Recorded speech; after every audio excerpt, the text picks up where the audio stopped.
voice. Ladies and gentlemen, thank you for listening. Thank you for downloading.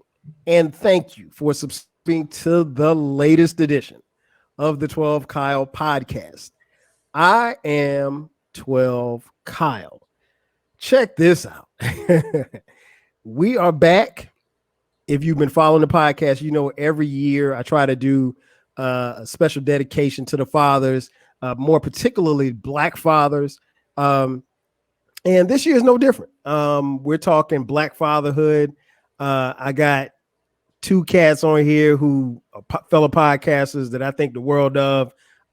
Two gentlemen that I consider to be friends, and I don't throw that word around lightly. If I got your phone number, you're my friend. If I text you, I rock with you. And so what we're going to talk about is Black fatherhood. I'm just going to throw some questions to these guys, and we're going to vibe and definitely appreciate you all for listening. My first guest is no stranger to the show. He's been on here a few times. He's a great father. He's a businessman. He's a hustler. And again, a podcaster. Unfortunately, the man put sugar or thinks it's okay to put sugar on his grits. Nonetheless, I love him like a little brother. Baylor, aka BTG, Baylor the Great, Baylor for President is in the building. Baylor, what up, man? Hey, you know how much streets I got in the beef when I be talking about spades players and niggas that don't put sugar in their grits. Hey man, I mean I think I here's the thing. I know that you're smart and you're smarter than that. So that might be a conversation for a whole nother day. But yeah, man. Welcome back, bro. What's going on? Appreciate it, man. Appreciate it, man. I'm back again. When you coming back to LA though? Man, listen, that's a great question. The goal, honestly, was to get back this summer. So I'm gonna speak it into existence by the end of the year. Okay. Let's do that by the end of the year, and we'll definitely coordinate it, man. Because y'all know how I feel about your city. You know how I feel. I love LA for sure. We'll be here. Oh, no doubt, no doubt. My second guest is no stranger to the show. He's been on here before. Businessman, father, hustler. You know, I think he's a great parent, but apparently this guy thinks LeBron James is the GOAT, but we won't hold that against him. Uncle Dolemite, Uncle Dolemite is back in the building. Dolly, what up? Good evening, motherfuckers and motherfuckers. How is y'all doing?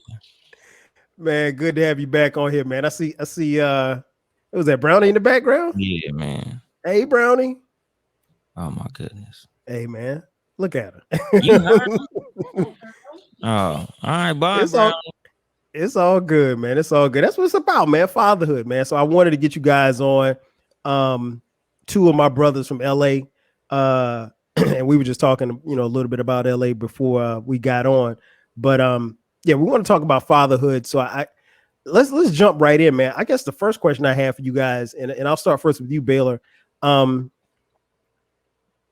Let's go back. What did it feel like for you the day that you became a father for the first time? What did that talk to us about? How you felt that particular day when that child comes into the world and you become a father for the first time?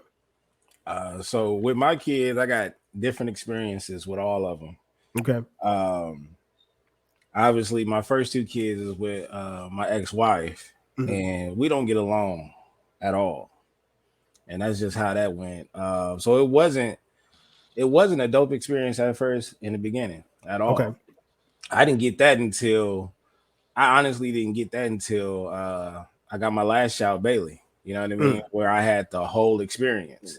So each child was just like a different experience. But I must say though, it is dope because around that time, I'm in my early 20s and stuff like that. And I'm like, I got a mini me in the world. You know what I'm saying? So I go straight to 2K mode. Like I get to create this, you know what I'm saying? Right. out the gate. But it was special though, and I knew it was serious because I want to say the lack of fatherhood that I needed or guidance that I needed from my pops. I was like, I got to do the total opposite. Yeah, and my pops was like, as far as hoops, was an LA street legend. You know what I'm saying? And that's what bothered me the most. So he had a legacy as far as hoops that is still lingering or whatever. but it meant nothing to me. You know what I'm Mm-hmm. saying? So bumping into people in the streets and stuff like that that knew him, they would say this, that, and the third, but that didn't really matter to what how I grew up. So fast forward, I'm trying to build a legacy to where it is show in a future, Gotcha. and that was my thought process having my first kid. Okay. Okay. What about you, Dolomite? That day that you became a dad for the first time, what was the emotion? What was that like? Um, I just remember the first time holding him, and I was like, I'll kill anybody behind this little nigga. Mm. Like that was literally the first thing Damn. I thought. Like, nigga, I'll shoot a church up behind this motherfucker. Like, I didn't really know that I could like love a person that much. Mm-hmm. Like that shit tripped me out. Like, like you don't realize the capacity that your heart has until you start having kids and shit. Like, Right. I know I love my mom. I know that I loved my wife. But like that shit hit different when I held my kids. Like, oh yeah, no, this a whole different level right here. Like that shit was a trip. But as far as like with me, it was always something that I felt like I did something right. Mm-hmm. Not that it turned out the way I wanted it to because I'm not with their mother no more, but Mm-hmm.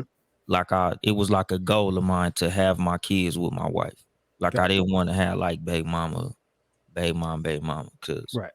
my parents wasn't married when I came. So I was like, nigga, I want to have it to where my kids all live in the same house with both parents. But life gonna do what life gonna do. Facts. No doubt. No doubt. Man, I remember that day like it was yesterday, man. August 9th, 1999. Um, we had our first son, Dion. And man, I just like that there's a level, there's a high. Like it's a high that you really can't explain. And I'm somebody who's never been on mushrooms, never smoked weed. I mean, I drink now, but I didn't drink growing up. But like I've never had that kind of high before. And like I literally like was floating that day. And I'm in the delivery room and I just remember, Sharice was having contractions and I was just like, I'm looking at the monitor and you could see the contractions coming in. And, when Dion came, I was like, and I'm just looking, I just kept looking at him and I was like when, I mean, everything changed. The way I saw the world, the way I saw myself, I became, cause I think the thing that people don't understand is that we as men generally are selfish by nature, and we're goal oriented. We want to do certain things and we have certain things that we want to accomplish. But all of those goals get heightened because now we have somebody that is totally unequivocally, dependent upon us to get it right. And, they don't come with handbooks. There's no manual. I mean, there's rights and wrongs that we incur as fathers, but, yeah, that day, man, I'll never forget it. I mean, like I was floating, man. I called my dad, and my dad, he always talks about how it made him feel and how he was, feeling, or how he heard me sound. And that's a moment, and that's it got better. Well, I don't want to say got better. It was the same feeling each time when we had subsequently Cameron and then Brandon and then our daughter Skylar. But yeah, I'm with you guys. I felt those same emotions. I'm with you, Dola. I didn't think about, I could kill somebody for, but yeah, I can, definitely could shoot up a church if I had to. So when we talk about Black fatherhood, and I'll start first with you, Dolomite, and I've heard you talk some, not a lot, and it may have been in previous podcasts, but since I've been rocking with you, I've heard you mention, your father and everything. Talk a little bit about your father. What kind of father was he, or wasn't he? He was like hands off. Okay. Like I knew him, and like we have a relationship, but it wasn't like my dad taught me so much and we spent so many times and we have so many memories. It was kind of like I don't think he understood what fatherhood meant. Okay. I think his thing was more like, hey man, long as I fulfill the obligations that I have, I'm all right. The little nigga got shoes on his feet, he ate, cool. All right, I ain't gonna spend too much time with this motherfucker. If I'm going somewhere and my homeboys got their sons, I'll take the nigga with me, but I ain't finna be around this little motherfucker too much. I got my own shit going on. You know, like my parents was young when they had me. You know, my mom was 18, my dad was 20. So Okay. that nigga, he was living his 20s. So Facts. like I have memories where like, you know, when I was little, this was like the Crenshaw. This was like the peak of the Shaw when it was the Shaw.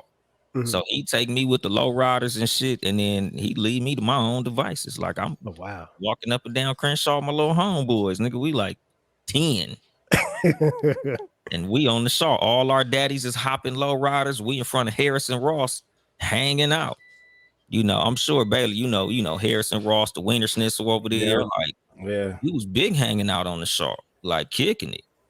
But as far as like a relationship with the dude, it was shit that he taught me. But for the most part, what I learned from my dad, I learned through watching, example, not really so much hands-on. Like it wasn't like we threw footballs and all that type of shit. It was more like Pop picked me up because it's his weekend to have me.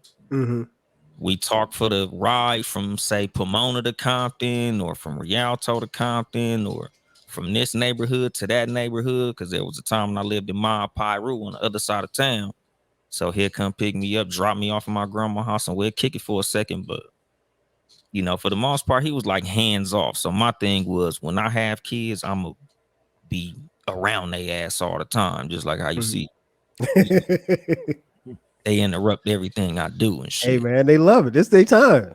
They don't care about the 12 Kyle podcast. I love it. About the Too Much Game podcast. I don't care about none of that shit. No, they don't care about none of that. I've seen it pop in on your podcast too. So no, I get it. I get it. What about you, Baylor? It's similar. It's the same thing. Like, because I got other brothers and sisters up in Bakersfield. So the one thing that he did do was he made sure we knew each other. Okay. You know what I mean? But the same thing. Like he would take me to.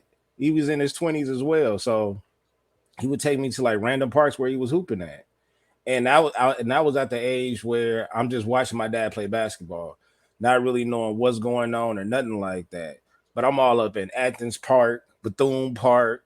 You know what I'm saying? I'm at all these parks where he just randomly takes, because it's a hoop session. You feel me? And then when I grew up, I understood like, oh, now I'm hooping everywhere, right? Just like him. But it was hands off, like Dolemite said, because he would always tell me, he was like, you right-handed, I need you to work on your left hand. You work on your left hand, you gonna be, the sky's the limit. And now as an adult, I'm like, nigga, you gotta teach me how to use my left hand, bro. Don't tell me, like, teach me how to use my left hand. But that stuck with me. And then there's just moments here and there where I needed things, certain things, like in the season coming up, like, Pops, I need some shoes. I need some hooping shoes. You know what I'm saying? I wanted the Scotties at the time. Scotty, one of my favorite players. Right. Man, he ended up getting me some, man, he bought me like some $60, $70 sneakers, dog. And it came with red shoestring. Now I go to Fremont, predominantly Bloods. But our rivals is Locke, you know what I'm saying? All Crips, right? And I remember I'm like, dog, I can't wear these shoes. I can't wear these red shoestrings. Like, what are you doing, bro? You know what I mean? Now, first of all, they not the shoes that I want. Okay. And you got me red shoestrings. Like, come on, man. Like, he not paying attention to the atmosphere that I'm a part of. And so it was more like that. But the one thing I will give him credit for is that he made sure that all my other siblings, we kept in touch, or we knew each other and things like that. So I needed much more than that, but you know, I got what I got. Okay. Dolemite, I apologize for not knowing. Is your dad still? I know Baylor's dad is. Is your dad still here? Yeah, he still live in Compton. He used to fix my Harleys and shit. Okay.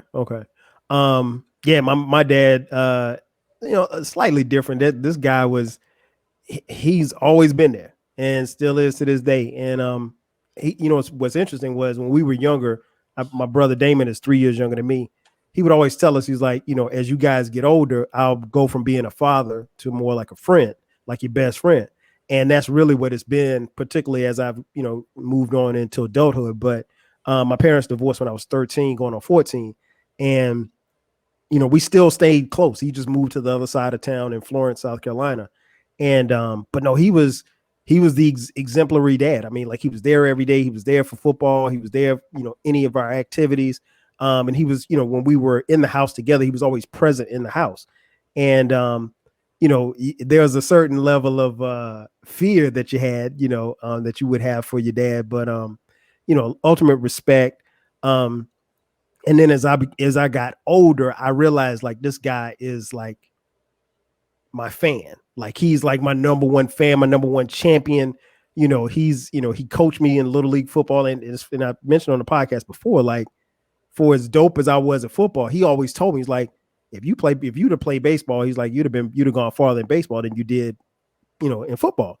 And I was like, well, Dad, I played college football. I was like, I wasn't playing on no Little League, stage. And he was like, well, yeah. He said, I think you probably would have played. And he's like, I'm not being biased. He's like, but I think you would have made it to the major leagues. And I mean, like, he believed in me that much. I don't think I would have made it that far, but it's whatever. But he's just a proud dad, man. And over the years, we are still close. I mean, like, we talk literally like every day.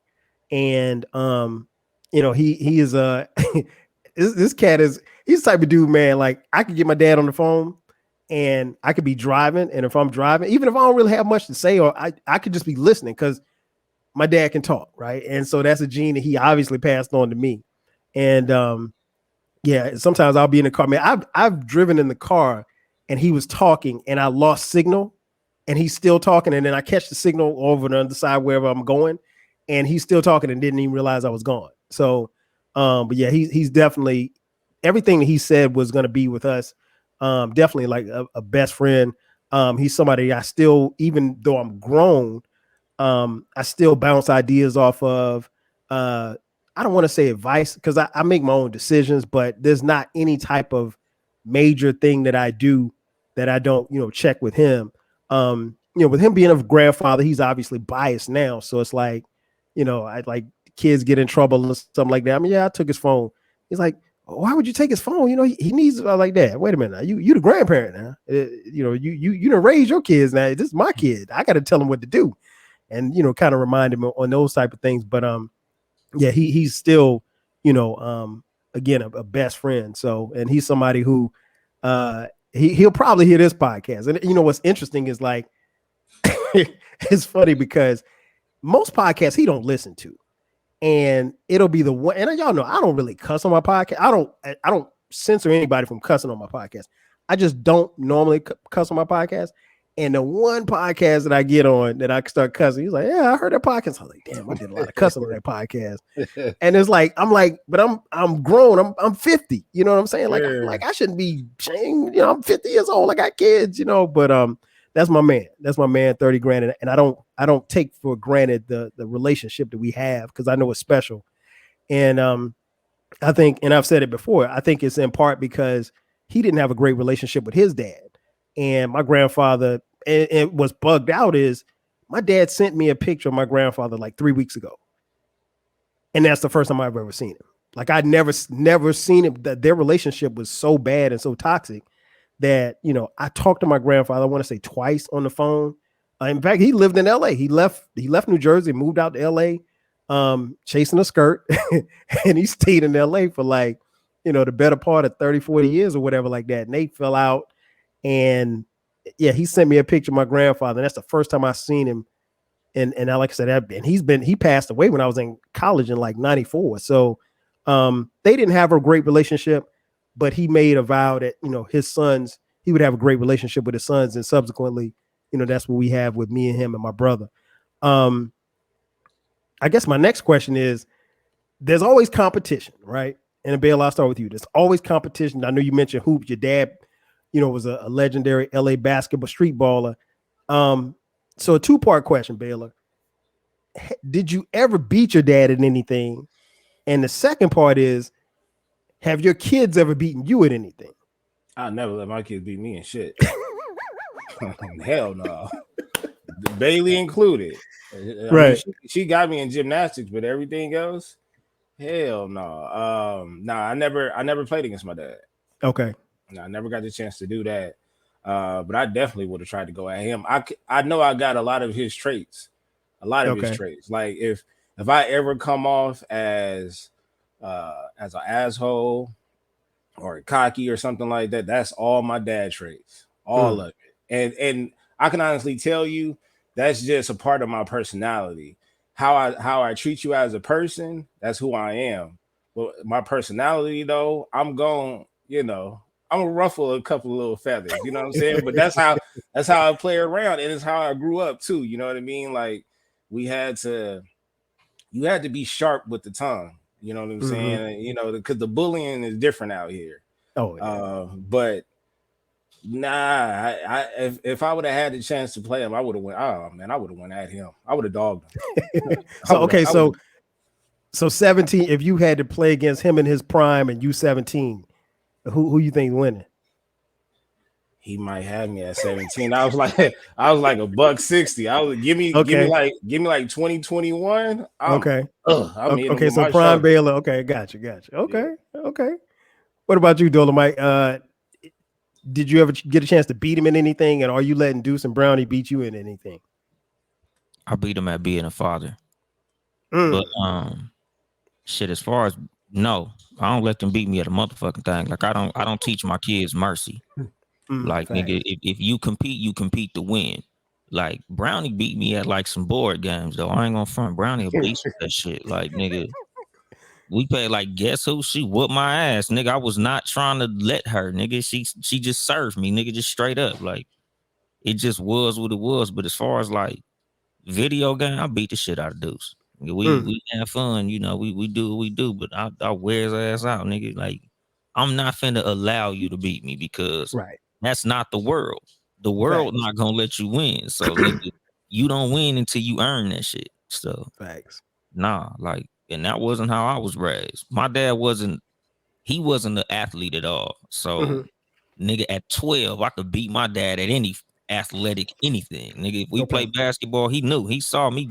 Like, you know, we had block parties in my neighborhood. Hmm. So we be out playing ball, you know, we set up the courts and shit. He saw me. I dunked on his homeboys and shit. Like, and I look at him like, I wish you would jump your motherfucking ass on me. I pray to God you jump on this motherfucker so I can embarrass you in front of everybody. But as far as competition, my dad always competed with me in other shit. Okay. Like, oh man, by the time I was this age, I had this kind of car. Oh man, by the time I was this, I had this. And I'm always like, nigga, we'll see, nigga. Let me get about 30. Hmm. I'm on your ass. You know, like literally, whenever me and him would have these type of conversations, because we do, I'll be like, nigga, my house bigger than yours. So now he, what? he can't mess with Yeah, like nigga, I got a 5-bedroom house, nigga. Like, now what? you. But as far as, you know, like sports and shit, nah, we don't have no competition. I far surpassed them. My mother's side of the family is all raw athletes. Like nigga, I Okay. was dunking. My first time dunking the basketball, I was 5'6". Mm. So my dad can't fuck with me in sports. Gotcha. Yeah, much like y'all, man. I don't allow them to beat me at anything. The thing They I'll say beat about you in my, that sports debate. what'd you say, They whooped your ass in that fantasy man? draft. That was rigged, No, bro. no. You Somebody had one of laugh. them had a good drive. I forgot who it Cameron, was. it was It was Cameron. Yeah, y'all, Cameron, y'all a little disrespectful when it comes to Penny. That's a whole nother conversation. man. And Well, Rondo, Cameron's a fan of Penny. I don't know why, but he's a fan of Penny Hardaway. he got good. He got good because taste. Man, Penny's listen, a motherfucking beast. this dude wants, he's still asking for a Penny Hardaway jersey for Christmas. I'm like, nobody wears jerseys. Like, Dad, I just want to put one up in my room. I was like, Man, man, barring injury, Penny probably would have been one of the top 10 point guards of all time. agreed. So why you acting like, why you saying like, why Penny? Like you saying that shit is No, but opinion, like what? weak or something. No, I'm not saying it like that. I think because like it's odd because when you think about our kids and their ages and the athletes that they were exposed to, and then the ones they just kind of found out about later. He was one of he found out about later, and it's like it just kind of came out of nowhere. Like I'm like, well, wait a minute, how you know about Penny? Because he didn't, because obviously he wasn't born, because Dion is the oldest. He was born in '99. Cameron's born in 2002, so he never saw Penny play. So it was just YouTube. But I mean, like, But don't that speak to Penny's greatness? Yeah, oh like yeah, definitely. how do you feel about Muhammad Ali? For me, Ali's the greatest of all time. Have you ever seen him box live? Yes. I was old enough to, but now in fairness, when I saw Ali box, Ali was boxing with ABC on Saturday afternoons, and he was on the downside of his career. So the I, Larry I Holmes can't, days. yeah, I can't remember Ali taking no L's though, but he wasn't like float like a butterfly, sting like a bee. Ali, I was born in 72. Ali probably finished boxing like 83, maybe 82, So 83. you seen the part of his career that I seen of George Foreman, Yeah. old fat George Foreman. Even Mm-hmm. when he won the championship, Right. he wasn't breaking the fucking sandbag. No. George Foreman. No, he wasn't on that lane. But but even that podcast, man, that y'all mentioned, that was fun to do because I've been wanting to get them on. But we, as I mentioned on that podcast, we are extremely competitive in this house, even our daughter Skylar. No, you And can so tell like, because He was on your ass. every pick, you can just hear y'all cats laughing at every pick. I was like, y'all won't let cats slide for nothing. man, nothing, bro. I'm telling, and Sharice and I are competitive. So it's a really competitive how, and when everybody's together, when the oldest two are home from school, man, we will sit every night. And I think I mentioned the podcast. If not, I'll mention it again. We will sit every night. We dinner around 7. Here, 7:30, Jeopardy comes on. Dogs. We will literally see everybody's answering the question, and I said it first. I said it. No, you said it first. No, I said it first. I mean, like, it's literally we're in here competing to see who gets the most answers right. If you say something wrong, like Cameron's answer always, anytime they ask something foreign, it's always Italy because he thinks he's gonna get that right.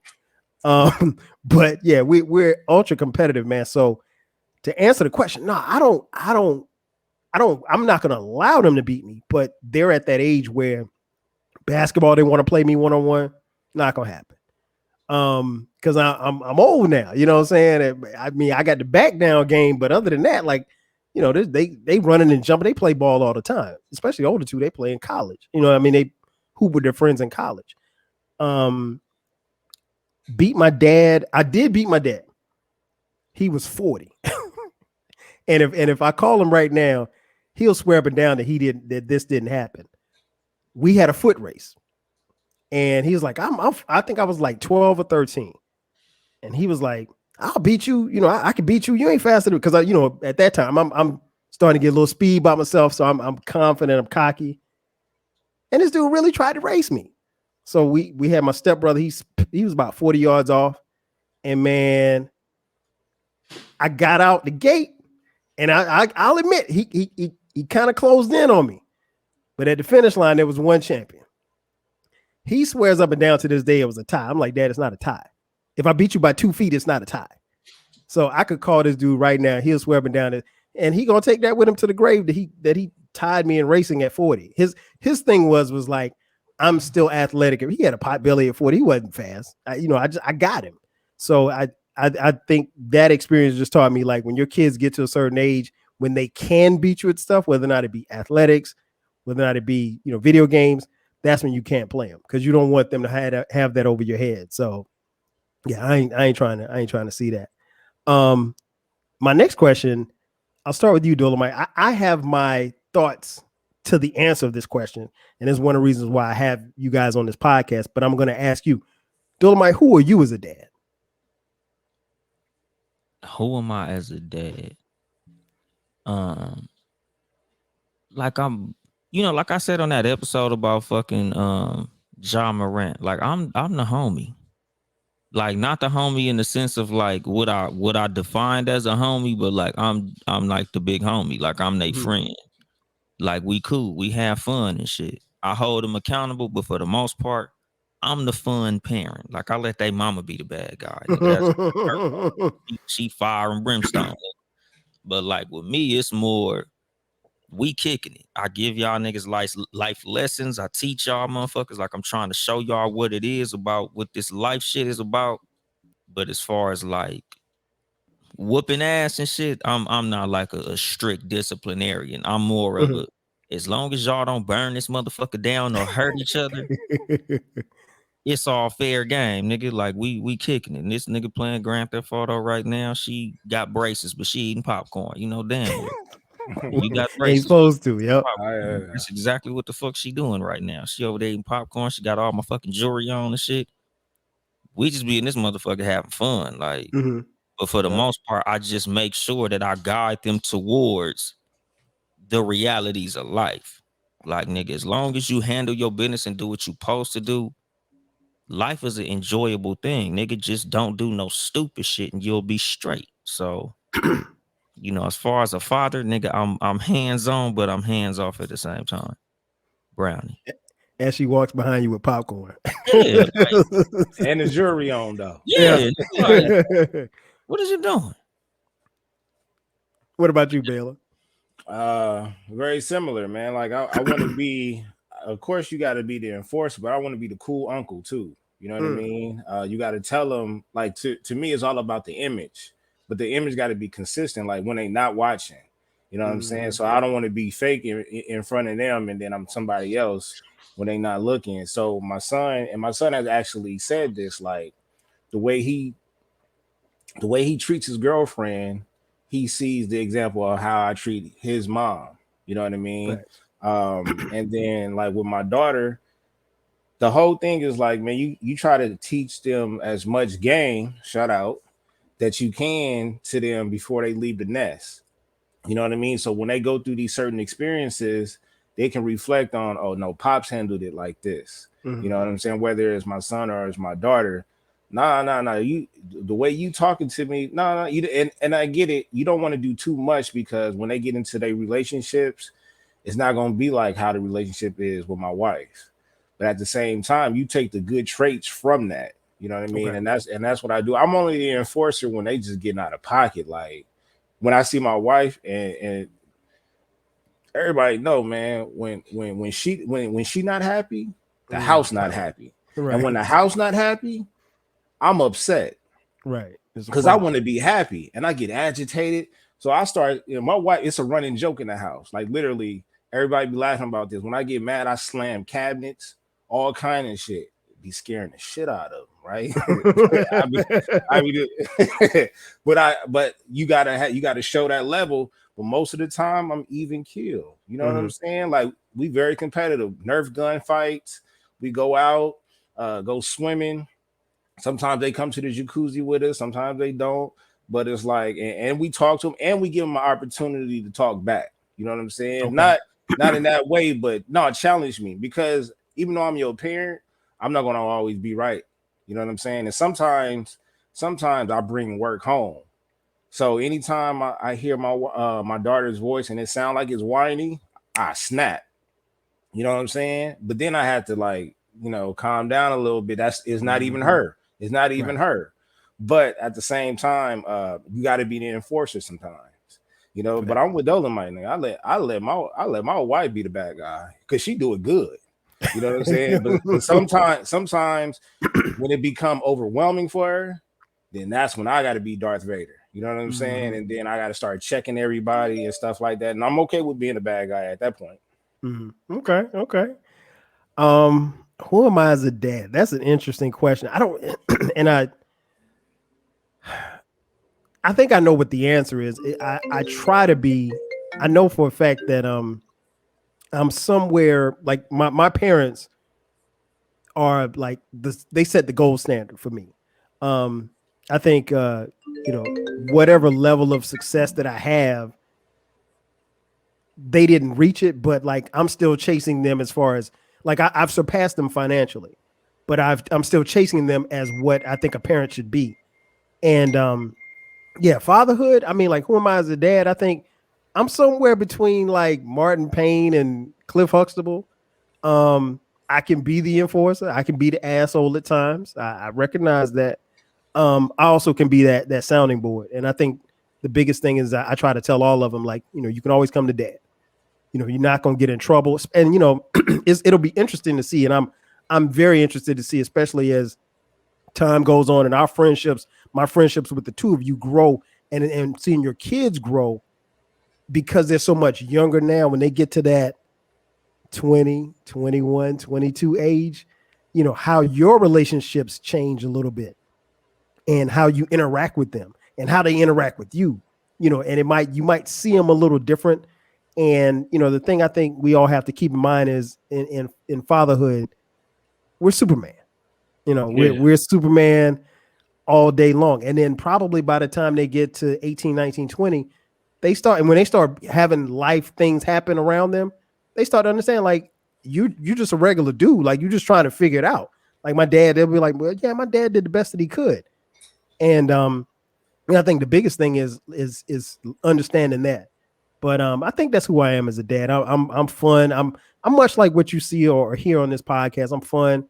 I like to have a good time.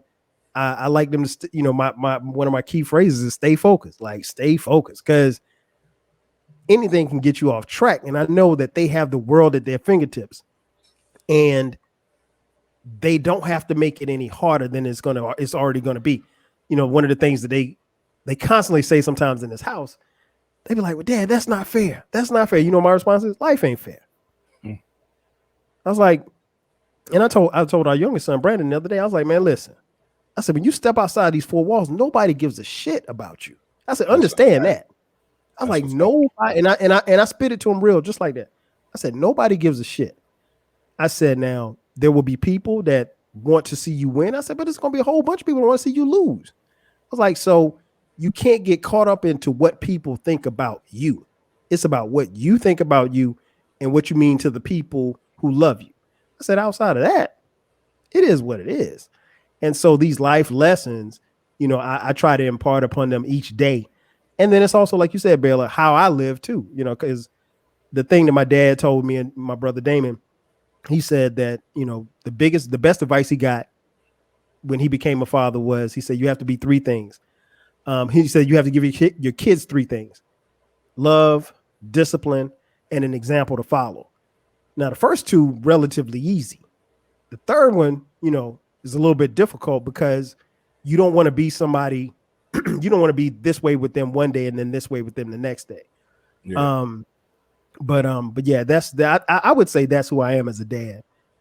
And it's funny because I was listening to your podcast this morning, Baylor, your most recent one, and you said something that jumped out at me. And I was going to text you. I was like, nah, I said, I'm going to save this for the podcast. You said hood niggas raising suburban babies. Yeah.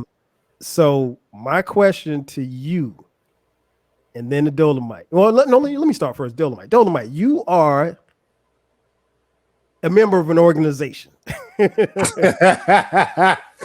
a good way to put it. You're a member of an organization. You have let that be known. So one day, man, Deuce, 15 years old, man, he said he want to join the organization too. What you gonna say? No chance in hell. Like, he wasn't raised like that. Mm-hmm. Like, I didn't raise him in that environment. Like, nigga, you don't know nothing about that shit. You from the Inland Empire, nigga. You've lived in Highland. You've had your own room your whole life. Mm-hmm. The fuck you want to do that for? Like, hey, Dolemite, please tell them the difference between the IE and LA, bro. Like, the Inland Empire, like, don't get me wrong. There's places out here. Mm-hmm. Like, there's certain neighborhoods where it goes down. But when you in the city goes down. Right. Everything, nigga. There's no place you gonna go south of that 10, east of that 405, west of that 605, or north of the water, where it don't go down at. He just told you from light to light. Yeah, like, and nigga, some of those blocks are short. Yeah, nigga, your neighborhood is where your street lights is at. You got your own gas station, you got your own elementary school, you got your own little, liquor store, burger stand, but anything outside of those borders, it can go fucking down depending on whether or not you get along with them niggas over there. Mm-hmm. So for me, it was okay, nigga, I'm joining because I need the protection of the area that I'm from. Like, that's just how it is. Like, is you with us or is you not? Because if you ain't with us, you on your own. So you can be the toughest motherfucker in the world and just be out there on some lone wolf shit, or you can get down. Because the thing was, where I'm from, when I went to Compton High School, it was about, nigga, where do you live at?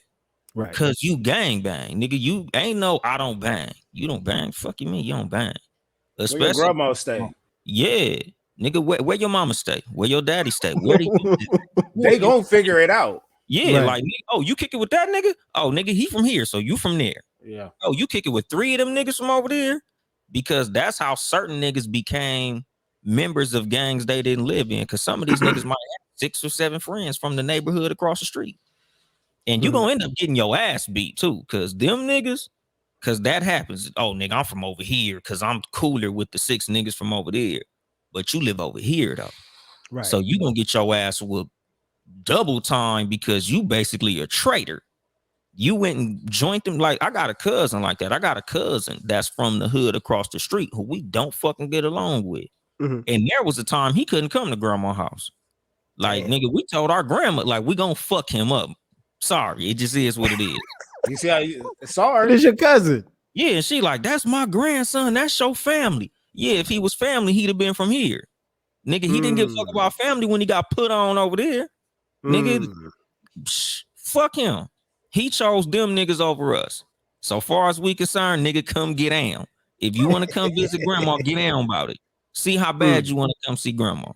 Or That's why, grandma can go visit you. Go visit you, right? that's why Baylor never got put on, so I can go to Granny house. Yeah, see, that's the thing. You know, like something that I always would say, like, nigga, I have the utmost respect for niggas who grew up in that area and didn't, you know, like they was able to resist the temptation to get put on. You know, especially because like me, the way that I carry myself, the look I had on my face all the time, you know, just how I looked, it was just like, you're a gangbanger. You have braids. You sag. You're a member of this family that we all know in this area as a gangbanging family. Because that's also a thing. Like, my daddy wasn't no athlete. You know, my mom was from the set. You know, all my uncles and shit, all my older cousins was gangbanging. So it was kind of like, nigga, word traveled when I came to the high, like, hey, that's Big Mike nephew. So it's already like, nigga, we know you gangbang. I'm like, no, I don't. I went to school in Rialto. Like, when I went to Compton High, when I went to junior high in Rialto, living with my mom. I just moved back to the hood with my dad because I fucked up in junior high. So I was like, all right, let me just move back to the hood because I ain't trying to go back and do a second year of 8th grade, nigga. So I'm gonna move back to the set. Nigga, I moved back to Compton, nigga. Everybody was like, nigga, we don't give a fuck about that Rialto shit. Nigga, you such and such nephew, this nigga little cousin, you related to this nigga, and you walk to school with 17 of these niggas. All your friends is from the gang, nigga. Like, my whole generation of my age group, gangbang. Like, I didn't have no squares in my age bracket, so you couldn't be a square. Right. Like, you a tough motherfucker if you was able to say, nah, nigga, I didn't bang. Nigga, I was part of class of 2001 in college. Not a gang bang. Nigga, please. Right. So what happens? So I totally get what you're saying. So what happens when, Deuce he wasn't around none of that, but maybe that's appealing to him, or maybe, you know, now with social media, It's not even the same. I don't even make it cool to that nigga though, because that's another thing. Like, you know, certain parents, and this is like shit that I've told like my cousins and shit about their kids. You can't make gangbanging seem cool. You can't be running around wearing the gear and shit like that. Like, y'all niggas know I got blue rags in my house and shit like that. Like, it's just certain shit that it just is what it is. But I've never made that shit seem like it was cool. Like, I don't bring my kids around hood days and, you know, like certain shit that we do. Like, I don't even make it seem as if that's something that they want to do. Like, I always tell them that shit is stupid as fuck. Like, jail or death. Does that seem like fun? T-shirts, funerals, that shit seem like something you want to get involved in? No, nigga, don't follow this. Nigga, this was a mistake I made. This wasn't something that I want to make seem as if it was a good thing. So, no, hell no. I can't even see a universe where he come to me with some stupid ass shit like that. That's father. What about you, Baylor? Your son comes and, huh? I'm gonna say this to piggyback off of Dolemite. He adapted to his environment, and like, but one thing for sure though is it's harder to be that lone wolf than to be like accepting the game. And the reason being is because like when you not attached to anything, it's easy for niggas to attach you to something. You know what I mean? They might attach you to the wrong neighborhood at the wrong time. You know what I mean? Right. For example, I went to Fremont, but I also went to Bethune. Those are now Bethune is a middle school, Fremont is a high school, but those are two totally different. That's two totally different areas. You know, we talking about the Swans versus East Coast, Moonlight Cats, Broadways, stuff like that. I know it might sound foreign to you, 12 Cal, Well, but it's very foreign to me. I'm I just know. nodding my head. I used to record too much game off of 82nd and Central. yeah, So I see, know exactly where you're talking about. yeah. So me, going to Fremont, I went to Fremont all 4 years. I never went to another high school. So my homies is my homies is there. I got family members and friends on both sides of the flag. When you look at my government name, it says Ronald Taylor Jr. When you look at my nickname, it says Baylor. I'm not attached to any gangs, but my nickname is Baylor. And it's been like that since high school. I don't give myself nicknames. It was given to me, and I had to accept it. You know what I mean? So I had a lot of explaining to do when I got into these house parties. I had a lot of explaining to do when I'm talking to people like, well, I thought your last name was Taylor. I don't have time to break this down, bro. Right. I ain't got time to break this down. It is what it is.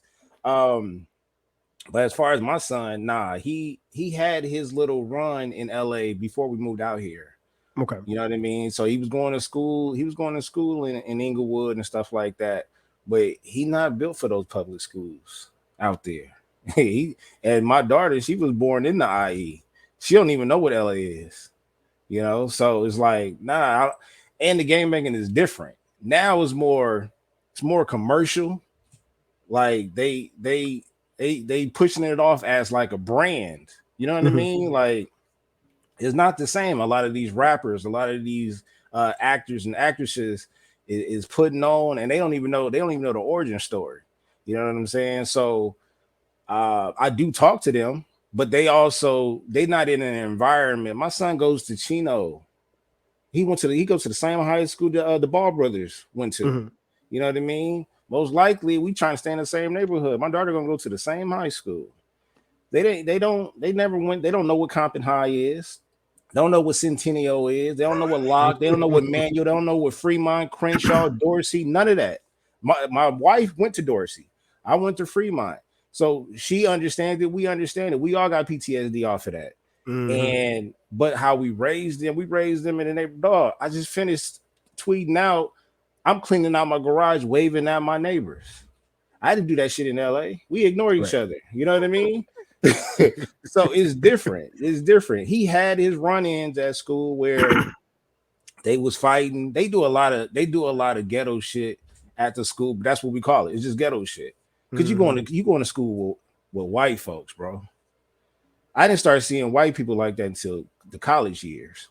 You know what I'm saying? Either they worked at the school or we went to their neighborhoods, like going to like South Bay Galleria and Torrance or something like that. Like, but in the hood, I grew up around blacks and essays. You know what I'm saying? So I had to adapt to my environment. I seen enough to say, nah, I can't. I can't do this. Technically, when I was younger, I got put on, but they didn't have my consent. I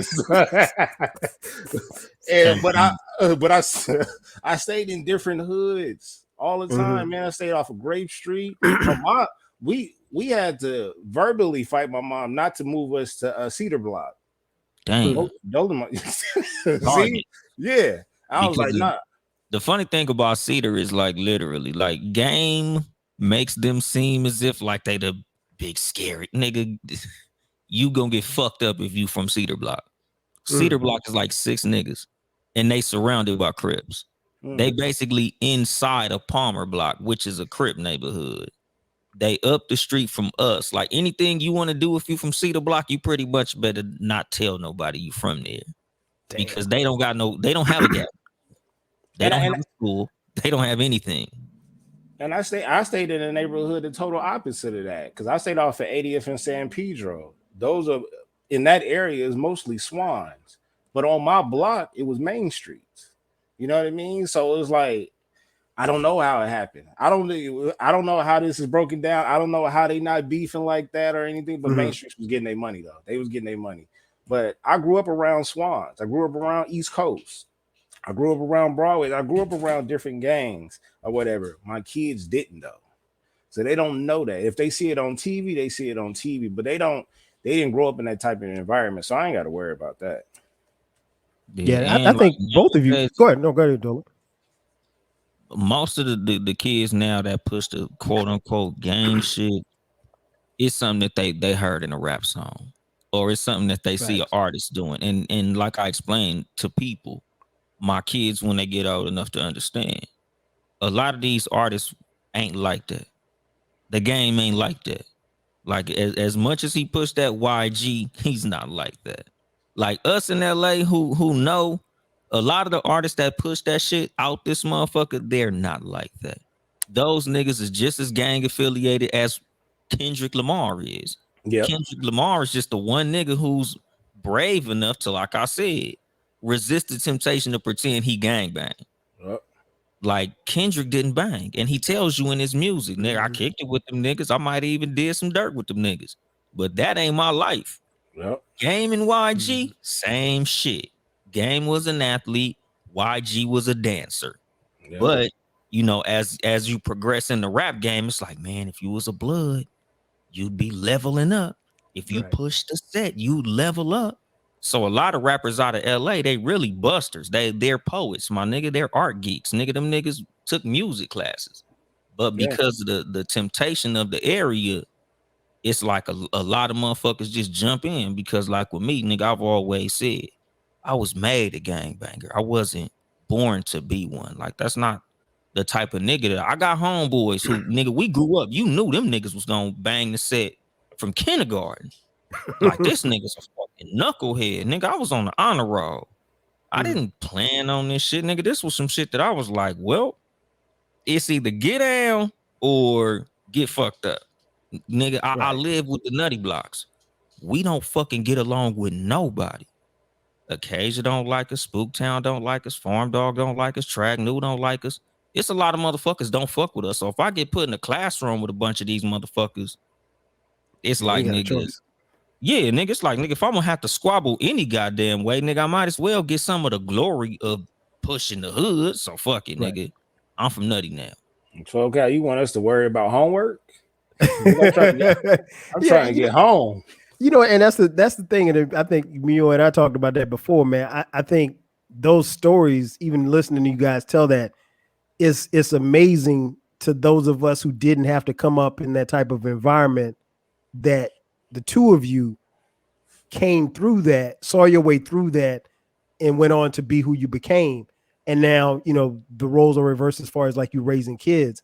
You know, I don't have, unfortunately, I don't have any hard rock, you know, Florence, South Carolina stories. Well, that's not unfortunate. That's fortunate. No, Yeah. yeah, you're right. You're right. Yeah. Because one thing you said earlier that stood out, you was like, yeah. So when we all sit at the table at 7:00 and eat dinner, I was probably eating cereal by Yeah. myself. Yeah. Yeah. And then, you know, and that's something that right. That's something that, you know, we decided to do as parents, you know, to make sure that we have at least one meal, everybody sit down and eat together. Yeah. You know, but just to kind of answer the question, I y'all know I didn't do anything crazy. I didn't do anything crazy other than firing a gun in the house. You went to Freaknik though. You went to Freaknik. Oh yeah, I mean, but I was in college then. I wasn't no little kid then. So if your son is like, hey, daddy, they bringing back Freaknik, I'm going. I need some ticket money. Well, y'all live in Atlanta. No, y'all don't need no ticket money. All he need is a ride. Shit. Yeah, and you know, to be honest, though, you don't need that. Some gas money to get up the block. All you gotta do is get on MARTA. MARTA will take you. Oh yeah, exactly. No shit. It'll take you wherever you want to go. I would have a conversation. I wouldn't say no. Like I don't project, and it's funny because Sharice and I had this conversation. Like I never in high school, I never smoked, never drank. I didn't have my first drink until I was 26. But I know that at some point, you know, somebody's gonna put a cup in their hand and be like, "Well, I know Dion Hill. I mean, he's 22 now, 23 now. He drinks every now and then. It's not something that he does on a regular. In fact, he's had a couple of drinks with us. But like, I never say you can't do that. Even when we talk about sex, I'm like, you should wait. But I know in reality, I mean, it's probably not going to happen. You know, it ain't going to like, it's going to happen whenever it happens. And there's nothing I can do about it. You know, and you know when your kids getting it in. So it's always interesting when they grow up, you know, because you find yourself telling yourself, okay, well, you know, when I get to be grown, I'm not going to do my kids like, yes, you will. You know, yes, you will. And so, I don't really hit them with the don't do as I say, as do as I do. But I also explain to them, well, yeah, I did do that. But the difference is that I grew up in Florence. Y'all growing up in Atlanta. And, you know, the thing that I tell them all the time is like, the Atlanta that y'all see on TV, the Atlanta that y'all hear in rap songs, that ain't the real Atlanta. That's Black Hollywood. That's, you know, that's what they've made it up to be. You know, and we had like me and my sons had long conversations when what's the guy that got the rapper that got thrown in jail? Rollo? No, the big one. Oh, Young Thug. YSL. Young Thug. Young Thug. I keep saying fucking Slim Thug, Young Thug. So, I mean, man, we had long conversations about that. And I'm like, look, I was like, they was like, oh yeah, free Young Thug. I was like, he ain't getting out. Y'all don't know what that nigga did. I said, yeah, exactly. I said, I don't know what you did. I said, you don't know what they did. I said, in the feds, when they come knocking, you know, I heard Ice-T say this the other day, like everybody want to be, you know, a gangster until, you know, the feds come, and then now you backpedaling trying to tell everybody that you're not a gangster. You know, so sorry to interrupt you, but no, like when I hear those statements like free such and such, I got homeboys I grew up with, and I don't say free them. It's some niggas need to be in that motherfucker. Like I got homeboys, like literally, like don't free that nigga. Leave that nigga. He's exactly where he needs to be, my nigga. Like, nah, keep him. Hold him there. That's my nigga. I love that nigga. Love him. Keep that nigga. He's a threat to society. He belongs there. Mm-hmm. They never been in those rooms though, 12 Cal, where everybody want to be a gangster till a real gangster walk into a room. Oh, facts. And that's why I never became one, because I've been in some rooms where it was some real killers, and I'm not no killer. Yeah, I'm not. I ain't either. I'm as square as a rectangle, and I'm proud of it. Yeah, and you know, the thing I tell them, like, you know, just I try to impart my wisdom, but I mean, like, I'm not gonna, if they say, well, hey, did you smoke weed when you was in high school? I'm like, no, I didn't. But I mean, like, I also know that, you know, I can tell them the pros and the cons of it or whatever like that. But I love both of your answers, because you both have lived a certain way and you're not hiding that from your kids, but you also impart to them, like, look, I did this.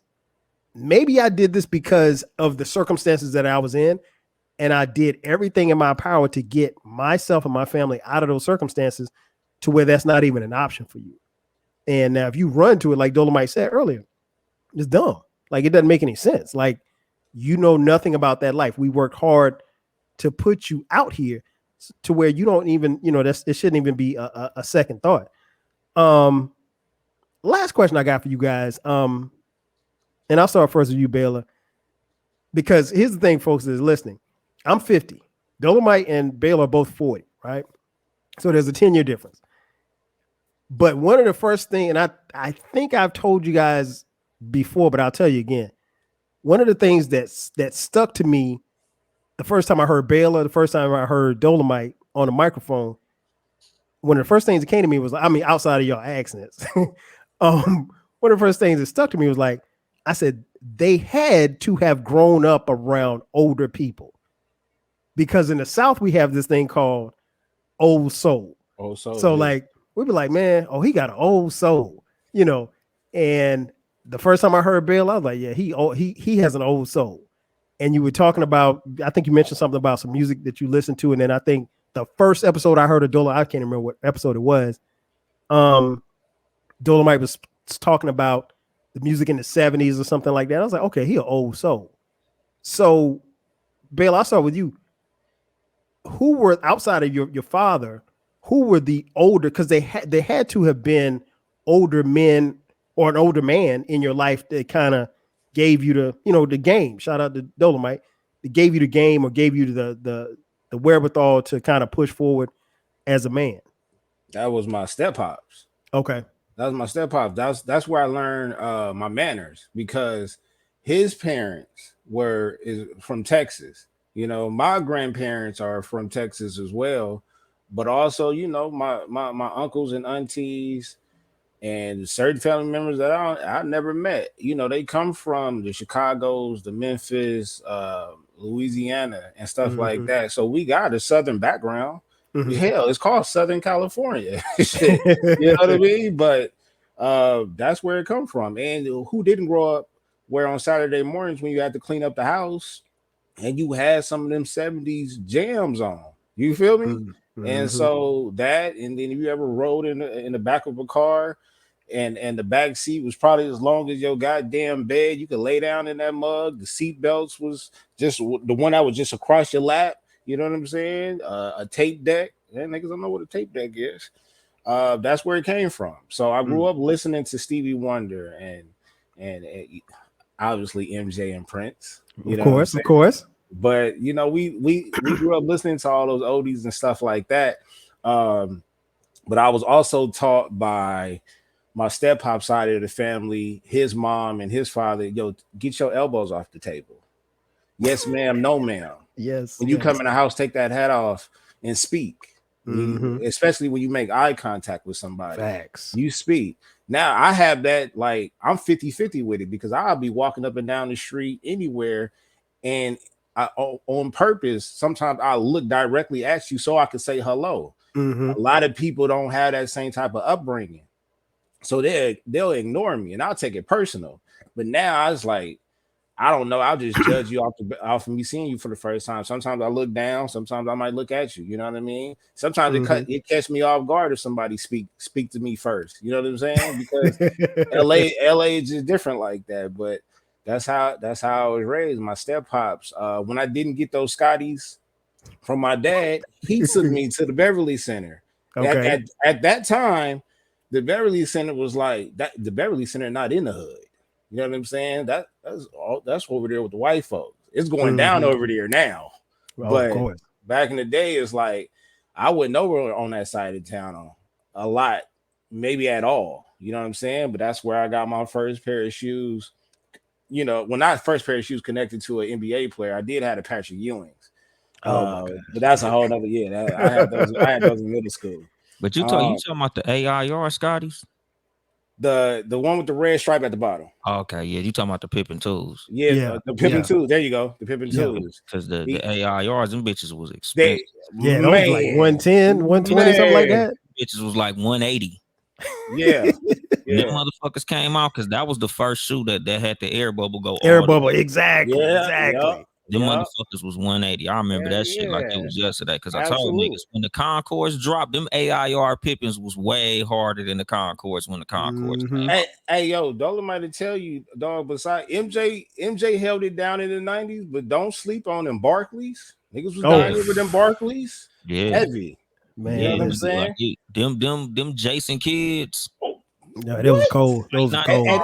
And they still looking for those Jason kids to this day. Yeah, I got both the original pairs in my closet right now. I got a pair up here too.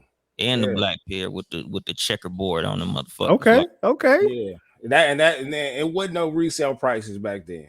You know what I'm saying? You can try on shoes back in those days. Yeah. Oh, no question. You literally go in the store and be like, can I get a size 10? Oh, these don't fit. You got a 10 and a half? Like nowadays, you got a raffle and lottery and all that shit. It's out of control. Yeah, when we was younger, nigga, even the hottest shit, like you might have to ditch school to go get them, but you could get them motherfuckers. And we did though, because when the cool grade 11s came out, oh my god, 70% of the school wasn't in class, and they all came. I remember because it was a rainy day, and those are patent leather, so you saw niggas with grocery bags around they J's. That was like the first retro Jordan. Yeah. Because remember, Jordans was just Jordans. Like, nigga, we didn't call them the fucking 11s. We just called them the Jordans. J's. Concourse, they were just the black and white ones. Yep. Like, oh yeah, nigga, the J's just dropped. Yeah, they black and white. The motherfuckers hard as fuck. Yeah. And then when the all white ones came, hey nigga, they just dropped some all white ones. Then when the playoffs came, hey nigga, the black and red Black ones ones, yeah. came. It And, wasn't red, Yeah. it was the it was black and red. it was heavy. It was heavy competition with the shoes. MJ wasn't running the game by himself like that. You had the Ken Oh no, Griffey. no, no. You Nigga, had, but everybody stepped it up. Bo Stack Jackson. Houses, the Yeah, motherfucking Chris Webbers. I had the Grant Hills because my dad wasn't to spend no money like that. The Grant Hills, yo, and, 99. and the Jerry Stack houses. Yeah, they Yep, was yep. feelers. Yeah, Yep, So feelers. I was team feeler because my dad wasn't gonna give me nothing over $100. So 89, Oh 90, man, that's messed up. Hills, the Grand Hill 2s, and the Grand Hill Hey, your 3s. pops, he owe you right now. 9.99. Everybody had Jordans. Them niggas had the Griffies. Them niggas had the Barry Sanders because niggas sleep on the berries. yeah. Barry Sanders was hard than the motherfucker. Deion Sanders had some shit out. Oh God, Like, man, Yeah, listen. it was all type of shit out there. Like I was always getting the cheap shit. Like when I was in the 9th grade, nigga, I had Aaron Brooks from the Green Bay Packers. Look them Wow. motherfuckers up, nigga. Aaron Brooks, he was like a wide receiver for the Packers. That nigga had his own shoe. I had them motherfuckers. Wow. I I don't couldn't even get remember them. deposits, Yeah. which No, was a $200 shoe. man, we was wearing Dadas, and ones, Sauconys or Sauconys as we Saucony. call them. Yeah, I Saucony. call them Sauconys. Yeah, we Yeah, call call them them Sauconys, Sauconys yeah, out here. yeah. Be But careful. literally, nigga, the box said sock a knee. That's a fact. That's Yeah, a we fact. said And niggas Sauconys. still call them Sauconys. That's That's a what we fact. called them. And be careful which shoestrings you put up in there, brother. Your Yeah, you know shoestrings they used to do talk get for you. killed behind them motherfuckers. Yeah, you know how many blue and red shoestrings I took out of the original Yeah, put pair? them white shoelaces. So white would Go do. buy Smart you move. some white shoelaces, nigga, because they'll fuck you up. Yeah. You know, Smart and that was moves. like the thing, like everything, like even like I tell niggas, I don't give a fuck what your favorite sports team is, nigga. Take that hat off. Oh yeah, across the board, maybe some high schools may have gotten away with it. Fremont never went to the uniform. I know Locke eventually did, but they had more shootings at their school than we did. But I know across the board, especially in the Coliseum League, we could, for my whole high school career, I could not wear a baseball hat. They would not allow us to wear, and the Raider jerseys, you had to flip them inside out. Damn. We got a Mexican gang out here called Florencia 13 F13. Okay. I was about to say, And they wear a lot of Raider jerseys. Do you remember Philip Buchanan? Yeah. He was 31. Yeah. So they used to flip it inside out to make it 13. Yeah. And that's the fucking thing, dog. Like a lot of niggas be thinking it's about colors. Them colors went out before me and this nigga hit high school. You can wear whatever color you want to, nigga. Just watch that sports team. Yeah. That sports team let you know what set you from. Boston Red Sox, New York Yankees. Yeah, I remember. Hey, Baylor, remember when I came out to LA? I hit you up and I was like, and I said, can I wear my Yankee? You're like, nah, don't wear that Yankee hat. Don't wear that. Fuck no. Don't wear that Yankee hat. Yeah, don't wear that Cincinnati Reds hat. Oh, no, that's my only baseball team. So I mean, those are my guys. So I left the Yankees. The Yankee fitted at the crib. Yeah, that's all I needed to know. Alone, because even LA, yeah, like it's parts of like Compton, you can't even wear an LA hat. Yeah, and that's the classic. That's the hat that represents like the hat. Yeah, that's like you in Los Angeles, you can wear the LA hat probably anywhere in Los Angeles, if I'm not mistaken. But in Compton, it's a set that wears that, and we like, nah, fuck them. What's that you from? Yeah. When Murph came out here, we went to a spot called the Court, right? They got a couple of them, and he had on a hat. I said, yeah, you're gonna take that off. We're gonna put that back in the car. We're gonna put that back in the car just in case. I know we old, but right. Nah. Yeah, you don't want no problems. Go put that back in the car. It's niggas in our age bracket that's still active. Yeah. And that's the reason that you can still get into some bullshit. Because nigga, you can have a head full of gray hairs. Niggas 50 years old out here that still press their line. So Dolemite, so what about you? Was there somebody older, that kind of molded you, gave you game, if you will? Was there older brother, older cousins? My stepdad, he was always in and out of prison. Like he would always tell me, like, nigga, this shit ain't cool as they make that shit look on TV, nigga. Like these rappers make prison sound cool. They got songs about prison. Like prison ain't cool, nigga. You don't want to do this shit. And then like even like my OGs and like my older homies from my neighborhood. And it would be funny because when they would get out, they would be telling me stories about my stepdad. Like, oh yeah, nigga, I was locked up with Red. Yeah, that nigga told me whoop de whoop and such and such. And then like even like when I got older, he'll get out and he'll be telling me, them niggas told me what the fuck you be out there doing, nigga. I told your ass, leave that gang banging shit alone, nigga. You don't know we be in here talking.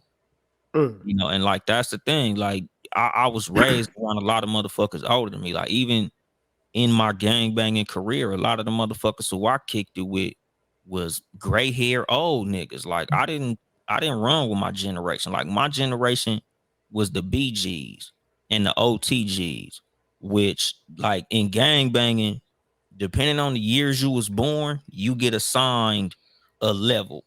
So like, you know, like now I'm 40. So little young niggas be like, oh, that's my OG Uncle Dolemite. No, OG. Like the OGs is like my mom and them. Like them is the OGs. The niggas I was born in the early 60s and late 50s. That's a OG.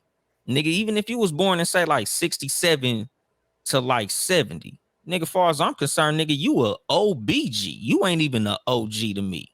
If you was born in the 70s, cause nigga, y'all niggas was little niggas to the OGs. So like with me, like it's always a nigga. I was always around 60s babies. Like I was with niggas who's raised with my mom. Like a lot of the stories that I heard of gang banging when I was out hanging out, it was niggas telling me shit my mom was doing. Oh nigga, you know your mama beat up this. Oh yeah, your uncle, nigga, your uncle was a terror, nigga. So like I just was around older niggas my whole life. So when I'm around niggas my age, I always stand out as like the leader because I'm like the old nigga amongst niggas my age. And that's the thing. Remember, I told you that I was like, you the older brother that I needed because you give me that. All right, my older brother went to this high school. Now I go to this high school. My older brother went to Linwood. I went to Fremont. You know what I'm saying? That's two totally different areas. You know what I mean? And we didn't stay in the same household that long. You know what I mean? So his younger years, he was with his dad. You know, I was just with my mom. He didn't come move with us until like I want to say towards the end of my middle school years, and then all through high school. But besides my step pops, dog, it was people on TV. It was Carl Winslow. You know what I'm saying? It was Uncle Phil. It was no doubt. No, seriously, it was Bill. No, I believe you. It was cats like that. You know what I'm saying? Billy D. Williams. These are cats that I looked at. So if you see any type of those traits, that's where I got it from. TV. Yeah, man. That's my problem. Go ahead. I didn't have TV. All I had was like, and like I would say this a lot when I first started the Too Much Game podcast. Like when it came to like how I dress, how I talk, like jewelry and all that shit. Like I feel like when I was younger, I always follow what was cool. So in order for me to be able to reach younger motherfuckers, like I think I kind of want to give that.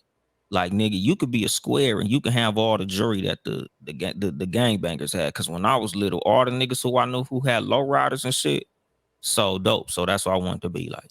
All the motherfuckers who had all the bitches and all the free time and was having all the fun was the criminals. So that's who I wanted to be like. So even though like it was like, I know that's stupid. I know my parents tell me that's not the way to go. Look at the results these niggas is getting. Like nigga, you go to work, you tired, your hands hurt, you're sweating, you got a fucked up attitude. And then I look at this nigga hopping the low rider and it's like, what do you do for a living? I gang bang and sell dope. You know what? I think I want to do that shit when I grow up. Cause look at what he got. Nigga, you over here telling me this the way to go and you're never happy. This nigga over here got a big smile on his face and he's I'm gonna go do that shit. You know, so like a lot of my example was the niggas who I seen that had the shit that I wanted out of life, and those was OG gang members. Yeah, it's funny, man, because like I had my experience was probably my biggest influence, my cousin Mike. Mike is like 5, almost 6 years older than me. And he was definitely the example and still is, really, to be honest. And Mike went to South Carolina State, and then subsequently me and his younger brother Eric, we went to South Carolina State. And so he's always been the example. But much like you guys, I grew up around older people, obviously. But then, you coming up in the 80s, you're at the house parties, the card parties or whatever. You hear a lot of talk, and you hear grown people talking. At that time, we were told a child is to be seen and not heard. So, which is another Southern saying. And so you pick up on so much stuff just listening to older people. And then obviously I had, uncles who my uncles, man, are funny. And they always had something they always had said something for us. My Uncle Sonny, who passed away years ago, he said, I walked in a room, I was in middle school, I'll never forget. He lived in Chicago and he came to Florence one summer, whatever like that. And I walked in the room and I had on some Adidas and they were untied. And he was like, nephew, tie your shoes. And I was like, Uncle Sonny, this is the style right here. This is how you're supposed to look. And he said, son, I'm gonna tell you this one time. When you step in a room, we step in the room. And I didn't know what he meant, but what he meant was like, you represent me. When you go somewhere, somebody gonna say that's Sonny's nephew right there. And given the fact that my uncle played professional football for the Giants, our name, the name Carson carried in not just my city, but in the state of South Carolina. It carried when I went to South Carolina State because that's where my uncle played football at South Carolina State. So when your uncle is in the Pro Football Hall of Fame, like that comes with, so you have to kind of carry yourself a certain way and you have to understand it. So that always kind of rang in my head. Like when I step in a room, I'm stepping in the room with my name, but also the name of in our race. And so like that was the thing, like older people always gave me, game, if you will. And I definitely appreciated it. It's funny because like a lot of stuff there, and I'm sure you guys say the same thing. Now you probably hear your elders or the OGs or whomever, you hear them now more so than ever, even if they're no longer here, because they imparted words of wisdom to you and now it's, kind of coming back to you. Man, I'm honest. I'll be honest. We could do this for days. We could do this the whole day. Before we get out of here, man, let's go ahead and wrap this thing up. Bill, I'll start with you, man. Tell folks where they can find you, where they can catch the podcast, and then Dolemite, you tell them where they can catch you and the podcast. BTG for President, Open Run with BTG, part of the Rare Science Network, Black Horror Humor, Lunch Break Productions, The Breaks Radio. You can find me on Twitter at Baylorism, TikTok at Baylorism. And that's it. I want to say to y'all though, y'all know when y'all got a classic podcast when I can remember certain things that y'all do before and during the episode. So when 12 Cal, he about to be on some shit when he be like, I'm 12 Cal. This is 12 Cal podcast. Check this out. And the nigga start giggling. He about to be on something. With Dolemite, I didn't know until 12 Cal that actually told me. I'm listening to the episode, first time listening to Dolemite. I'm like, who the fuck this nigga talking to? There ain't nobody else. And then I didn't know he went live while you was doing your shows. And he'd be like, what you say? And then he'll say such and such name. But I thought that was a dope thing because it's like, I know other people that go live and record their episodes and stuff like that, but they don't do it like that. He'll break down his bars and he'd be like, what you say, 12 Cal? And then he'll say it, and that's what I'm trying to tell you. Yes. Man, listen. I told him this before when we recorded. I admire that shit, man, because there's no way, as much as I love the three of us, I'll be honest with y'all, we love podcasting. We love doing this shit. There's no way that I could do that shit live. And I didn't realize it was live until 12 Cal told me. But I'm already like 4 or 5 episodes in, and I'm like, man, who is this nigga talking to, man? Because I don't hear. He's talking to the people, man. He's like, what you say, shit, and he'll shout out the podcast. He'll break down the whole thing. Oh yeah, and then when people come into the live, he shouts them out, man. And it's and I told him, I was like, it creates a dilemma for me because I want to watch it live, but then when he does it on Sundays, Mondays are usually like just a drag when you're at work, and no matter what time I listen to that episode on Monday, that should get me through Monday. So I'm like, nah, do I really want to watch it? And sometimes I want to watch it, but then I'm like, nah, I need to I need to listen to it so it can get me through Monday. But yeah, man. That nigga saying, then there was bass. Then there was bass. You see the shirt? Then there was bass. I got to get me a shirt. And then there was bass. That's an extremely important part of music. Is that which, bass. by the way, especially out here. Before I moved to Dolemite, both of you do a really good job. And if you're watching on YouTube, you can see it. Baylor's got on merch, his own merch. Dolemite's got on his own merch. So when y'all check them out, check out their merch too. I'm a little mad at Baylor because Baylor had on this dude FaceTimed me the other day because the homie Manny Brown was in LA. So he FaceTimed me, him and Manny. And I look and he's got on this sweatshirt and it's the LA logo. And I'm like, man, what's that you got on? And then it says Baylorism up under. I'm like, the shit was cold. And I'm like, man, this dude, he's only making merch for himself.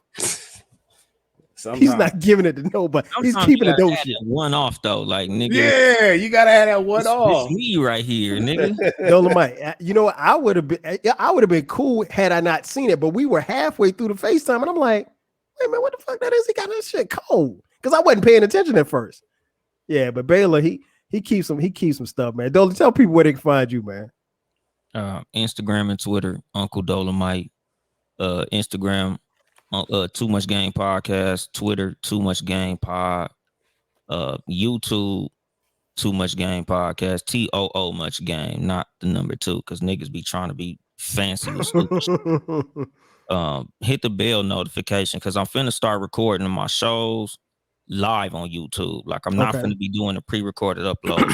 I'm gonna be live on YouTube, so you can comment and do all that shit while I'm doing YouTube, because on some real shit, it's really a lazy thing, because when you live on YouTube, you don't have to upload it. Nigga, it's there already. There, so yeah. That shit cuts 2-3 hours out of my workflow. So now I'm finna be live on YouTube. That's why I got this fancy fucking webcam. That's why my shit look all clear, because I went and got me a little Logitech webcam. Okay. Yeah, man. Check them out. Baylor's Open Run with BTG. That's on Wednesdays. And then Baylorism, Baylor for President, that is on Thursdays. Uncle Dolemite's, yours usually drop on Sundays. I normally listen on Mondays. The 12 Kyle podcast drops every Thursday at midnight. From time to time, I drop bonus episodes. I might as well stop saying it. I've been dropping bonus episodes this year. I didn't even know you had times, because sometimes I was like, oh, that nigga's fucking 12 Kyle just drop some shit. All right, fuck it. Cool. You know what, man? This year I've had a lot of free time and I've had a lot of creativity time, and just like I just get in a zone. Like the other day, I didn't have anything to do. Everybody was asleep, so I just knocked out 3. My thing is, if I have something to say and something to talk about, I do it, and I'm not looking for numbers or anything like that. I genuinely have, it's almost like an artist where, and I'm sure you guys feel like this too. You say what you got to say until you're done saying it. And then once you're done, you're done. You drop like currency. Well, you know what, man? It's consistency. I think the thing is, if you give it to people, they're gonna keep coming. Like when I found when I got to your episodes, it becomes a routine for me. So if Wednesday comes and there's no, Open Run with BTG, I'm gonna text you like, yo, man, where the episode at? Same for Dolemite. I'm like, and one day I had to press you because one Sunday I didn't get it and I made a store run. I said, bro, I'm not going to the store if I ain't got no episode to listen to. Yeah, so I've been dropping them on Sundays, and like I said, I remember I think it was even before I got Dolemite's phone number. I hit up King Jerm, and I don't know if Dolemite went out of town or something. Something happened and there was no episode on Monday. And I was like, yo, Dolemite ain't dropped no shit this week. He's like, yeah, I'll reach out to him or whatever like that. But yeah, man, this has been fun, man. I enjoy all of my episodes. I really enjoy the ones where, we talk about fatherhood. We talked about a little bit of everything, but this has really been one for the ages, man. So make sure that you guys download, subscribe, support, and buy a shirt. buy a mug, buy anything. Podcast.store. I forgot to say that. There you go. Watch this 12, Cal. Look at Dolemite when I raise this up. What? Look at these. Oh, them khakis. Motherfucking khakis. That's you go. A classic right there. Hey, and you guys get on Good Pods, 12, Cal. You know, I think I am. I got an No, your email saying, show is on there. okay, Your show is on there. You're not on there because I just went to Baylor's page and Baylor is under the creator and his profile is on there. okay, So is me. So is King Germ. okay, I just follow Baylor on Good Pods and shit. So you got to get on Good Pods. That shit. okay. All right. So Because that's I gonna was be the already subscribed on Spotify, but you know, Good Pods is like the wave now and shit. Hey, Shane, shout okay. out. Shan put me shout out up on to that me. one. Yeah, she put me up Yeah, on that shout shit. out to Shan too. Yeah, I'm gonna definitely do that. I'll do that when we finish recording. That's gonna do it for us. So for my man Baylor, for my man Uncle Dolemite, I'm your boy 12 Kyle. We'll catch you guys next time. 5,000. Dope. Man, that Hey, was 12 great. guy. I hollered at the homegirl too. They just left. They headed back to New York, but she said they will be going to Atlanta Who's to that? Which record one? the docu series that they doing on hip hop. Okay, great. I don't Yeah, know. that'd be dope. I don't know where on the list Atlanta is, but